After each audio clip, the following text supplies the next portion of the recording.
Proposée par l'Office municipal de la culture de Romba, c'est une exposition originale qui sera présentée pour la première fois du 15 novembre au 15 décembre à l'espace culturel de Romba.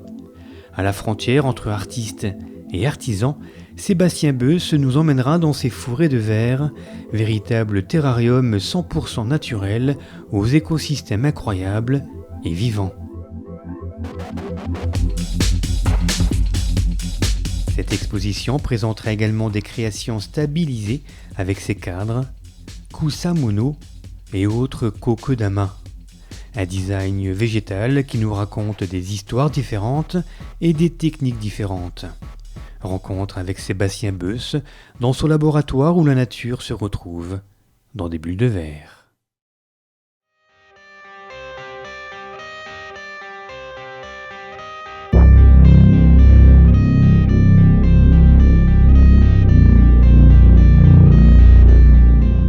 J'ai créé l'entreprise Forêt de Verre il y a à peu près 6 ans.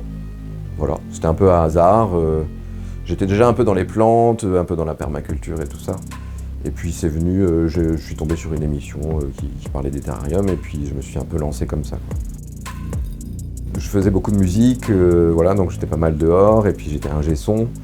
Donc c'était un métier qui était c'était toujours lié à la création, mais j'ai toujours été un peu fasciné par tout ce qui est plantes, nature. Même quand j'étais petit, je faisais des tableaux, mais je dessinais des arbres et tout ça. Donc je me suis aperçu de ça il n'y a pas si longtemps que ça. Il y a un lien, il y a un pont un peu entre tout ça.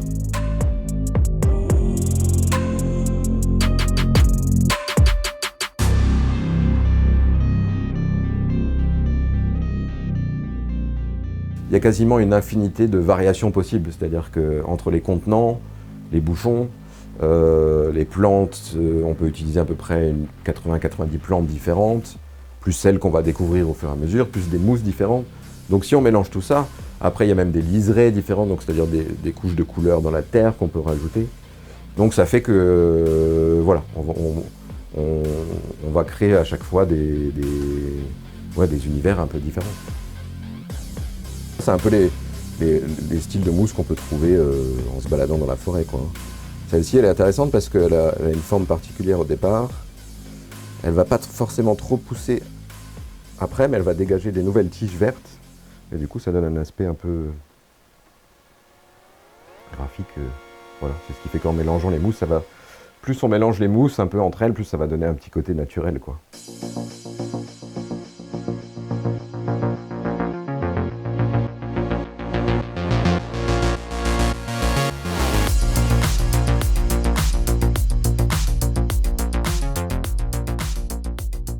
Ce que je cherche déjà, c'est que je vais faire quelque chose de... Souvent, je ne sais pas trop ce que ça va devenir. Voilà, des fois, ça m'arrive de faire des dessins à l'avance, quand c'est des terrariums assez complexes. Le but, c'est j'essaie de m'inspirer pas mal de la nature, de voir voilà, comment la nature est faite quand on se balade en forêt. Et puis ensuite, de recréer plus ou moins ces espèces d'écosystèmes.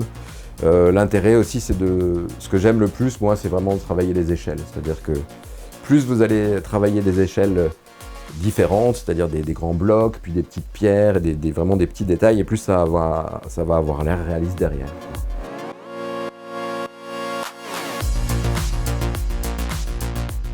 Là, tout est bien dessiné, mais il y a aussi, forcément, quand on fait des expériences, il y a des fois des ratages, quoi. C'est-à-dire qu'il y a des plantes qui vont moisir, on ne sait pas trop pourquoi, mais de façon incontrôlée, hop, ça va moisir en quelques jours.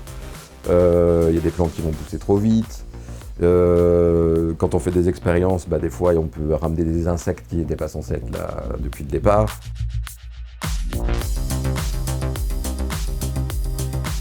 Globalement, on va dire qu'au minimum 2 fois par an, il faut quand même l'ouvrir et puis essayer de retravailler un peu la structure. Mais comme je disais avant, ça dépend aussi des gens. Il y a des gens qui aiment bien.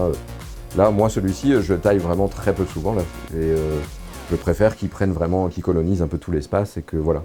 Parce que je pourrais le remettre dans sa position d'origine, mais bon voilà, la mousse elle a poussé, donc l'intérêt c'est vraiment de la laisser un peu évoluer comme elle a envie, quoi. Ce que je vais tailler, c'est vraiment si j'ai des segments là, peut-être que ça je vais tailler au bout d'un moment. Il y a des segments qui peuvent être un peu plus bruns, parce que ça arrive aussi que la mousse ne se renouvelle pas partout, donc là je vais couper puis je vais enlever. Ça va stimuler un peu la croissance derrière.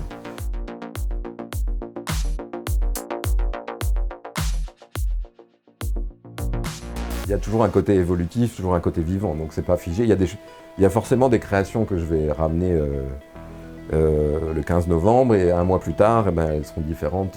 Voilà, elles seront peut-être même pas mal différentes parce qu'elles vont aller dans des endroits différents aussi, donc une lumière différente. Donc elles peuvent évoluer de façon un peu imprévisible. Il y a une influence entre la musique et ma façon de concevoir. Donc si j'écoute de la musique calme, je vais avoir plutôt tendance à travailler un peu plus lentement, à faire des choses un peu plus délicates. Donc voilà, ça a une influence quand même entre les deux.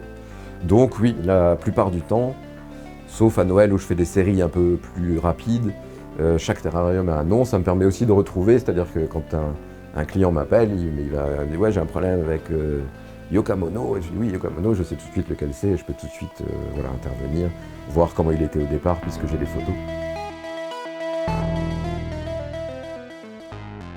Venez voir des créations qui justement sont différentes, quoi. C'est-à-dire c'est vraiment, il y aura plus de profondeur, vous allez voir des choses que vous aurez, à mon avis, très peu vues avant. Voilà, c'est plutôt ça l'intérêt de l'exposition, ça va être le côté un peu original et un peu atypique de ce que les gens pourront venir voir.